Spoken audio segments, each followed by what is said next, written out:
The Philadelphia Eagles traveled to SoFi Stadium, and this is their first time at this beautiful facility. I think it's one of the best, if not the best, in the entire NFL. And you would think it was an Eagles home game the way the crowd erupted every time the Eagles made a good play, because they drowned out whatever Rams fans were there. Very good performance, I think, by the Eagles. It was probably one of their best of the year. It marks the season debut of Kupp, who was missing the first 4 games due to a strained hamstring, and this allowed Puka Nacua to blossom into a household name, to say the least. Easily one of the guys that are up there for that Offensive Rookie of the Year award between him and probably CJ Stroud. There was this tape rolling that, are they even the same cusp because he's a clone or something because they operate out of the slot.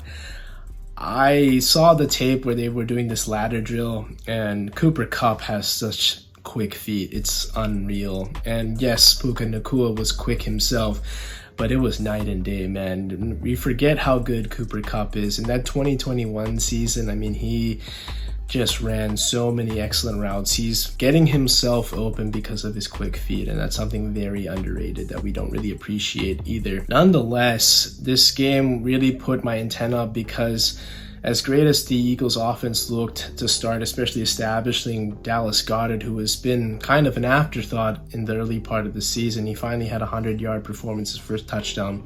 Great to see that. But the defense, again, is showing that I'm a little worried about because of that secondary. It's been patchwork, a lot of moving parts, and now we finally have the original starters out there, but the slot corner has been a little bit of a moving part. So this time they put in Bradley Roby, but not to start, at least, because he's just coming off of the practice squad. And Kupp in the first half was going off. He had 6 catches for 95 yards, eventually went over 100. Puka Nacua had a great touchdown on Bradbury, and I was worried because even Kupp went against Darius Slay, who seems to be losing a little bit of a step. I hate to say that, but he's just not the same guy as he used to be. But it was a worrisome thing because these receivers are so good, and there are a lot of teams with multiple good receivers out there, and if our best guys like Bradbury and Slay can't stay with them, it's a little bit concerning. Now, that touchdown to Puka Nacua was just a dime by Matthew Stafford. I'm not going to really blame James Bradbury on that. It was just really good play. Good defense, better offense, as Mark Jansen used to say. But this did allow the Eagles to have an opportunity. It was late in the first half, 32 seconds, and a lot of teams, they maybe kneel down, they maybe run one play, see what they can do, call a timeout, and then go for it. But the Eagles really gunned for it from the beginning, and then a great couple of plays by A.J. Brown, had a great amount of yak yards and drew a horse collar tackle, tack on 15 more, and then drew a PI in the end zone to set up 1st and goal to 1. Now, by this point, you only have 2 seconds left, so it's a do or die. And I'm a little conservative sometimes. I want the points, go into halftime just down a point. But I forgot, though, that the Eagles have this unstoppable play, the brotherly shove, the tush push. And if you need a yard, the Eagles will get it because of this great offensive line and this great quarterback who can squat 600 pounds. And people are going to continue to push back on it. I don't really care. Should not be outlawed just because other teams get hurt doing it. It's because of poor execution and lack of talent. I'll just leave it at that. Eagles tush push gets it done, 17-14, and that's a huge momentum shift for this team that was kind of struggling to start off. And then major credit to Sean Desai for making second half adjustments. They pitched a defensive second half shutout, 3 sacks.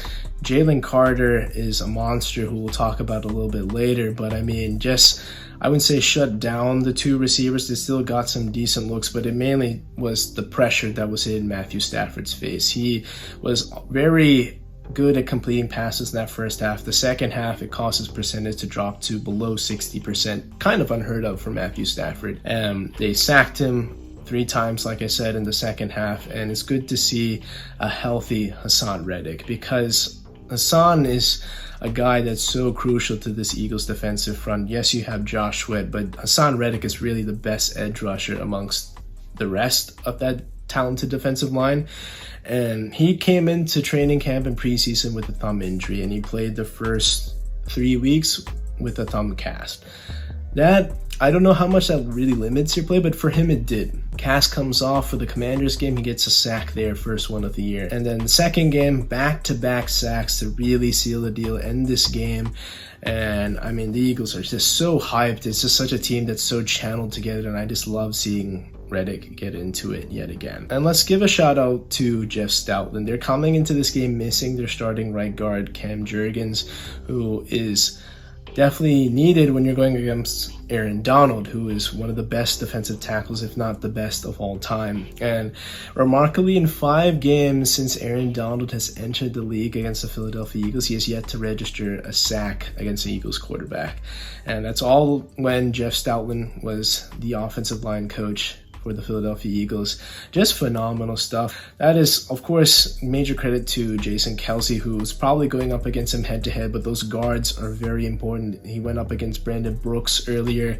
Now it's Sua Opeta, who only had 1 start to his name prior to this matchup. And to coach guys that are maybe not as talented, but just so good because he knows offensive line play so well. That's what the Eagles do. They build in the trenches, and that's a big credit to Jeff Stoutland there. And we didn't hear anything from Aaron Donald in this game. Very clean game from the offensive line there. And on the other side, Jalen Carter had 2 big sacks. That's his first time having a multi-sack game. And like I said, he's continuing to wreak havoc. He's just scraping the surface right now. He has 3.5 sacks through 5 games.